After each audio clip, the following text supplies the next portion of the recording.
So, dear Christiana, so nice to have you with us here at the Spirit of Humanity Forum. Welcome. Thank you very much for the invitation. Always wonderful. So, tell me to begin with, what inspired you to participate in the forum? Well, actually, I must admit that the Sister Jayanti and the Brahma Kumaris have been inviting me for quite a few years, and I have never been able to actually schedule it. And so that's why I'm delighted that this year finally I'm able to join. And the reason why I have been wanting to come is because it is very clear to me that what we do out there in the outside world is only the extension or the result of what is happening in the inside world. And so that's where we have to start, is inside, if you want to change anything on the outside. So in the forum, we are talking about core human values and governance, like love and compassion, respect, and we are exploring how, like you say, inner transformation can bring about global transformation. So how would you see that happen with all your experience putting together and leading this historical agreement in Paris, leading together different parties? How can we do that? Well, I don't think that there is one perfect answer or one answer that covers everything. What I can share is that it was evident for me in many different ways while we were preparing the Paris Agreement. But one way that I can choose to share is that when I took over the responsibility for holding and guiding the international negotiations on climate change, it was right after Copenhagen, 2009, with that debacle that was unfortunately the result of that conference. And 10 months later or 6 months later, I was given the responsibility to pick up the pieces and do something with it. And one of the first realizations I had is that there was a predominant feeling that we would never be able to address climate change, and that it was too complicated, it was too expensive, and most people said to me, it's too late anyway, so let's not even try. And it was very clear to me that with that predominant mindset, we for sure were never going to be able to reach an agreement.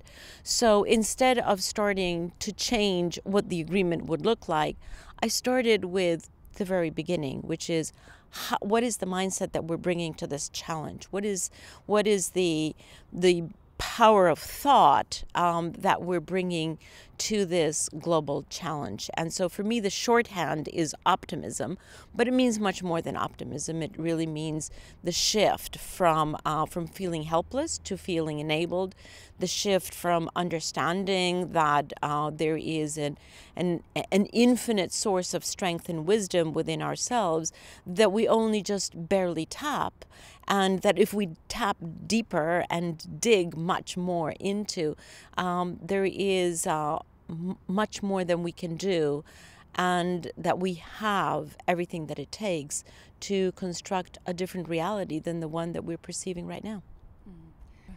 So if we say that, like you said, that the world is only mirroring our consciousness, so what is happening in our minds? I mean, how do we need to change to address this huge problem that we are facing now? Well, at the risk of being reductionist and bringing it down to one concept, I think it has to do with connectedness. It has to do with the fact that over time we have disconnected ourselves as a human race. We have disconnected ourselves certainly from nature, and we see the results of that. We have disconnected ourselves from each other, and we see the result of a lack of solidarity and compassion. And we have disconnected ourselves from ourselves. So it is a process that is not going to happen overnight, but I do see a lot of evidence of a reconnection, certainly with young people, for whom I'm very grateful, of young people who are really beginning to understand that we have to reconnect with ourselves, reconnect with each other, and reconnect with nature. And in that reconnection, understand that actually we were never disconnected. It was only our thinking that made it so. For people that would hear this and they said, how can I reconnect? what do we do to reconnect? I don't think it's that difficult. I think it's, well, first you have to separate yourself out on a regular basis from everything that happens out there, all the noise and the activity and the conversations, and just separate out a few minutes or more than a few minutes and listen. It's all about deep listening. It's all about deep listening into ourselves, and as we do that, we discover a huge universe that is there, that is not just about ourselves, but is about everything else. And so it's just looking inside. I know it sounds simple, but it's very profound. So you're actually talking about inner work, to take time every day to reflect, to sit in silence, and maybe meditate as well. Well, some people like to sit. I prefer to sit and meditate, but I also sometimes take that time as I'm walking through nature, or sometimes as I'm running, or sometimes, whatever activity, as long as it is not the activity that is actually taking up your attention, but rather use the activity as the background, and the foreground is the capacity to reconnect with ourselves. Yeah, I would like to take it a little bit further, because we are also talking about love and compassion in governance. Love and compassion, those core human values that connect us all. But they are never looked upon as a serious solution to a problem, for example, to the climate change problem. How do you see that? Well, I don't know how they cannot be a serious solution because it's very clear that we are not going to solve climate change in a timely fashion unless we truly understand what solidarity is all about. At the root of it, climate change is a hugely unjust phenomenon that we have created. It is completely unjust toward the most vulnerable people in the world, in every country, who have not caused the climate problem because they have not emitted and will probably not emit in the future. And it is completely an injustice toward future generations who have also not, in fact, toward present young generations and future generations who've also not contributed to the problem. So this is about solidarity.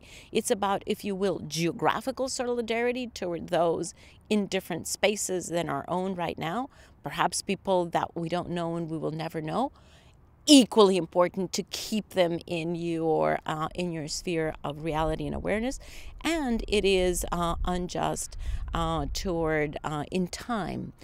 So both in space and in time into future, this is truly about righting not W-R-I, but writing as in putting right, a very wrong situation in which we have allowed our busyness of the moment and our daily activities to distract us from understanding solidarity, not in the sense of poor people that are living this, but in the sense of it is our collective responsibility. It is our collective responsibility to ensure that every human being alive today or in the future has a opportunity to live a dignified life of well-being. There's no doubt that the Paris Agreement is not enough. It was always meant to have a globally agreed roadmap for where the global economy needs to go in its decarbonization over the next 3 decades. And it was necessary to have that agreement, necessary and not sufficient, because it is only in its implementation that it will actually have the necessary effect. So there's no doubt about that. At the same time, we have to understand that the Paris Agreement takes us from where we were, which is total dependence on fossil fuels, to eventually being in a global economy that has fully decarbonized. And that is a process. So it is understandable that in any process about anything, there's a beginning, there is an end, and in between there is a transition. And right now we're in that transition. So we're in the transition of unplugging our dependence from fossil fuels and creating the new reality that allows us to be independent of the fossil fuels. That transition is a messy transition. And it is messy on the political side. I don't have to name the countries that are now have a messy attitude toward this. It's also, interestingly, a messy transition on the technology side, because right now you have the presence of both the fossil fuel technologies, but also of the very new and nascent renewable energy technologies. And it is messy for the finance sector, because they are also trying to extract themselves from being heavily invested in fossil fuels and shifting capital over to the new technologies. So, it is very understandable that we're in that messy transition. It's also a messy transition for individuals, because individuals are beginning to understand that there is not just a government and a corporate responsibility, but an individual responsibility. And for all of us as individuals, we have the responsibility to give up red meat, to use much more serious and responsible transport, those of us living in democratic countries to vote for leaders who understand this. And you don't have those results immediately, but I see enough evidence of both governmental policy, I see enough evidence of technology development, I see enough evidence of financial shift and of individual behavior change to know that we are on track. My concern is not whether we're moving in the right direction. I know that we are. My concern is about pace and speed, because I don't think we're doing it fast enough. So if you think that we're not doing it fast enough, I mean, how do you see the future? I mean, what is your stand on that? I mean, where are we then going? I mean, where will we end if we're not doing it fast enough? Aha! Just because we're not doing it fast enough now doesn't mean that we're condemning ourselves to that pace and speed. We can never take present reality and assume that reality is going to be constant. There is nothing constant in life. We totally know the good Buddhism principle of impermanence is always here. And so just because the current problem is speed and scale, what we actually have to devote ourselves to is to increasing that speed and scale, and not to accept that the reality that we're living now is the one that is going to determine our future. It won't. The transformation that we are already embarked on, but that we have to accelerate, is a transformation that needs the participation at all levels of the system. There has to be systemic change, and systemic change can only be brought about by governments, by finance, and by corporations. Those are the only ones that actually sit at a higher enough level that they can bring about the systemic transformation. So that has to be there. And at the same time, as the systemic is occurring, every individual has the opportunity and the responsibility to contribute to this huge effort. There are 5 things that every individual can and frankly must do. Number 1, be mindful of what we eat. If you're still eating red meat 7 days a week, frankly, that is totally irresponsible. It is irresponsible to your own body, and it's irresponsible to the planet. So the first thing you can do is start to cut down on your red meat, and hopefully go down to 0 red meat in your diet. You will be healthier and the planet will be healthier. So number 1, what are you eating? Number 2, how are you transporting yourselves? In countries, in particular in developed countries that have good public transportation, that is the way to go, because it is much less emitting. It's also much more relaxing if you don't have to mind about driving a car and figuring out where you're going. So public transport, moving over to electric vehicles, as many countries already are, using much more bicycles, walking. So be very mindful about the transportation that we're using. Transport should not be still condemned to be using fossil fuels. Thirdly, How about the home that you live in? In a country like Iceland, in which you really do need to heat your home for most part of the year, if your home is not properly insulated, then you are warming not only your home, you're warming your whole neighborhood unnecessarily. You're wasting energy and you're wasting money. So insulation is absolutely key, both for winter as well as for summer. And it also gives you a much more agreeable ambiance in which to spend time with your family and friends. That's 3. Number 4. If you're already in a generation in which you do have some available capital, you should know where your savings are. If those savings are in assets of high carbon, you're not being responsible because you're going to lose that money.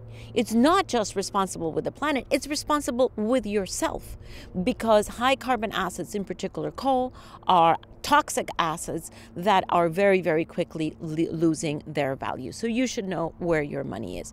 And finally, to all of us who live in democratic countries, we have to vote responsibly. We have to vote for those leaders who understand that this is the greatest challenge of humankind in the 21st century, and leaders that are willing, able, and courageous enough to take the tough decisions that they need to take.